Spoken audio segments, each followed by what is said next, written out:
damai sejahtera bagi Bapak Ibu dimanapun Bapak Ibu Saudara berada pada saat ini. Kita bersyukur hari ini kita diberikan kesempatan lagi untuk belajar firman Tuhan.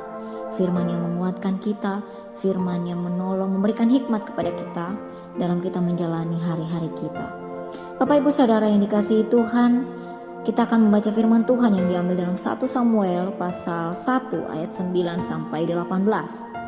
1 Samuel pasal 1 ayat 9 sampai dengan 18, demikian firman Tuhan. Pada suatu kali setelah mereka habis makan dan minum di Silo, berdirilah Hana sedang Imam Eli duduk di kursi dekat tiang pintu bait suci Tuhan. Dan dengan hati pedih ia berdoa kepada Tuhan sambil menangis terseduh-seduh. Kemudian bernazarlah ia, katanya, Tuhan semesta alam, jika sungguh-sungguh engkau memperhatikan sengsara hamba-Mu ini dan mengingat kepadaku dan tidak melupakan hamba-Mu ini, tetapi memberikan kepada hamba-Mu ini seorang anak laki-laki, maka aku akan memberikan dia kepada Tuhan untuk seumur hidupnya, dan pisau cukur tidak akan menyentuh kepalanya. Ketika perempuan itu terus-menerus berdoa di hadapan Tuhan, maka Eli mengamat-amati mulut perempuan itu. Dan karena Hana berkata-kata dalam hatinya dan hanya bibirnya saja bergerak-gerak, tetapi suaranya tidak kedengaran, maka Eli menyangka perempuan itu mabuk. Lalu kata Eli kepadanya, berapa lama lagi engkau berlaku sebagai orang mabuk? Lepaskanlah dirimu daripada mabukmu. Tetapi Hana menjawab, bukan tuanku, aku seorang perempuan yang sangat bersusah hati. Anggur ataupun minuman yang memabukkan tidak kuminum, melainkan aku mencurahkan isi hatiku di hadapan Tuhan. Janganlah anggap hamba-Mu ini seorang perempuan dursila, sebab karena besarnya cemas dan sakit hati, aku berbicara demikian lama. Jawab Eli, pergilah dengan selamat, dan Allah Israel akan memberikan kepadamu apa yang kau minta daripadanya. Sesudah itu berkatalah perempuan itu, biarlah hamba-Mu ini mendapat belas kasihan daripadamu. Lalu keluarlah perempuan itu, ia mau makan dan mukanya tidak muram lagi. Bapak Ibu saudara-saudara dikasihi Tuhan, demikian jauh pembacaan firman Tuhan yang kita baca pada pagi hari ini.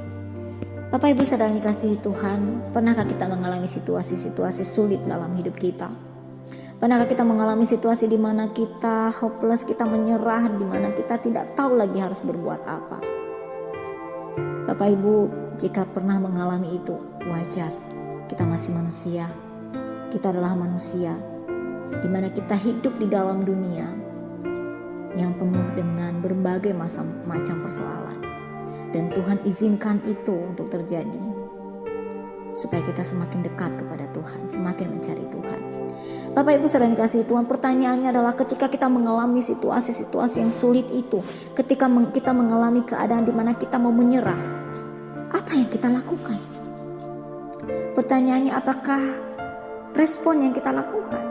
Karena respon yang kita lakukan itu menentukan apa yang akan terjadi kepada kita. Respon yang kita lakukan itu menentukan bagaimana kepercayaan kita kepada Tuhan. Jika respon kita adalah menyerah, kita tidak mencari Tuhan, maka otomatis apa yang kita inginkan itu tidak akan tercapai. Dan masalah-masalah kita itu tidak akan pernah selesai. Tapi jika respon kita mencari Tuhan, mau menemukan Tuhan, mau meminta jawaban daripada Tuhan, maka pasti kita tahu bahwa Allah pasti akan memberikan jalan keluar kepada kita. Kenapa? Karena Dialah Allah yang Maha Kuasa. Bapak Ibu saudara yang kasih Tuhan, satu kisah yang kita alami ini adalah satu kisah nyata, di mana ada seorang perempuan yang bernama Hana. Dia menderita sekali, dia berada di satu titik yang lemah, dia menderita sekali, dan di situ dikatakan bahwa dia butuh pertolongan. Di mana kita melihat bahwa dia sedang dihina oleh seorang budaknya, ya, yang bernama Penina. Saat itu sedang hamil dan punya anak. Bapak Ibu yang dikasihi Tuhan, dia diejek karena dia tidak punya anak.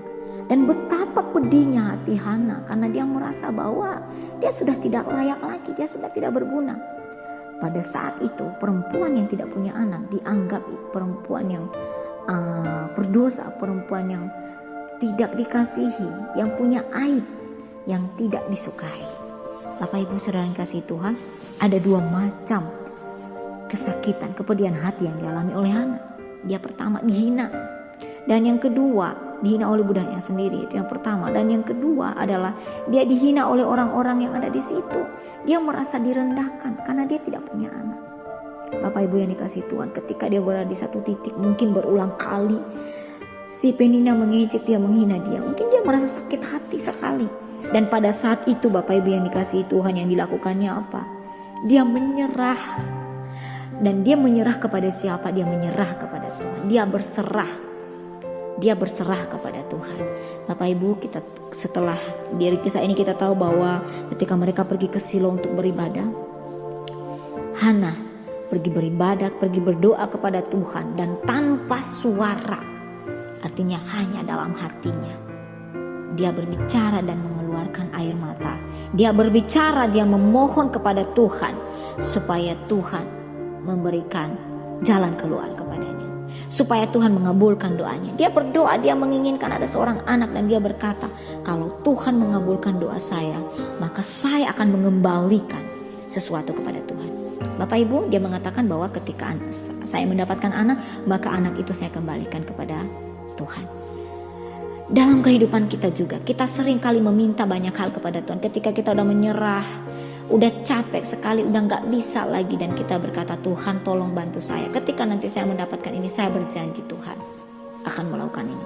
Ada banyak di antara kita ketika mengalami satu penyakit, saya sakit Tuhan, dan saya berjanji, saya mohon Tuhan tolong sembuhkan saya. Dan nanti kalau saya sudah sembuh, saya janji Tuhan saya akan menyembah Tuhan. Saya janji Tuhan saya akan melayani Tuhan. Pertanyaannya, apakah benar ketika kita sembuh, apakah kita sudah melakukannya atau tidak? Ketika terjadi pemulihan dalam hidup kita, pemulihan keuangan, pemulihan fisik dan lain-lain, pekerjaan, apakah kita sudah mau menepati janji kita kepada Tuhan? Bapak Ibu yang dikasihi Tuhan,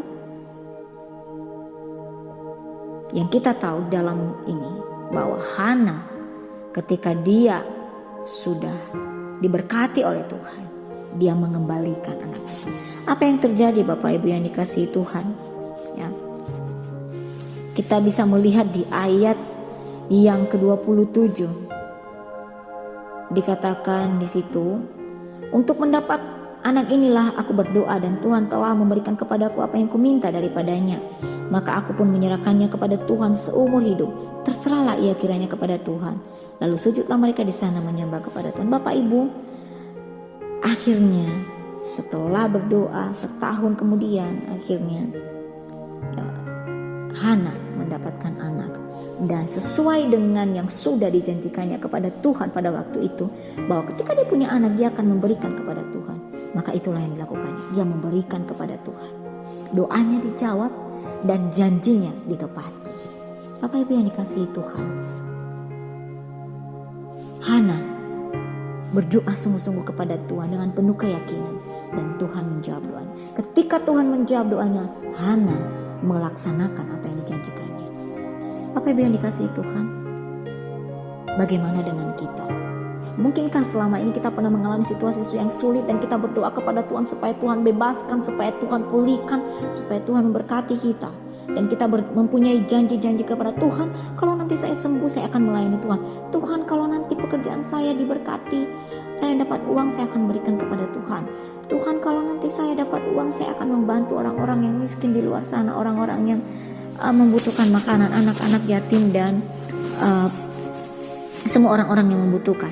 Bapak Ibu, apakah kita sudah menepatinya ketika Tuhan sudah menepati janji kepada kita, menepati doa-doa kita, menjawab doa-doa kita? Bapak Ibu yang dikasihi Tuhan, hari ini kita belajar dari Hana, bagaimana kepedihan hatinya dijawab oleh Tuhan. Bagaimana kepedihan hatinya membuat dia menjadi orang yang berserah kepada Tuhan. Dia meresponinya dengan berdoa, berseru kepada Tuhan, memohon pertolongan Tuhan. Dan akhirnya apa? Tuhan jawab. Dan ketika Tuhan sudah menjawab, maka yang dilakukannya adalah dia menepati janjinya kepada Tuhan. Mari kita juga belajar dari Hana. Mari kita menepati setiap janji-janji kita kepada Tuhan ketika kita sudah memohon kepada Tuhan pertolongan. Dan Tuhan tolong. Bapak Ibu yang dikasihi Tuhan, mungkin saat ini pun kita berdoa dan kita merasa ada doa-doa kita yang belum dijawab. Bapak Ibu, ada 3 jawaban doa kita. Ya, tidak, tunggu. Tuhan bisa menjawab iya pada saat itu. Tuhan bisa menjawab tidak karena dia merasa bahwa itu tidak penting buat kita.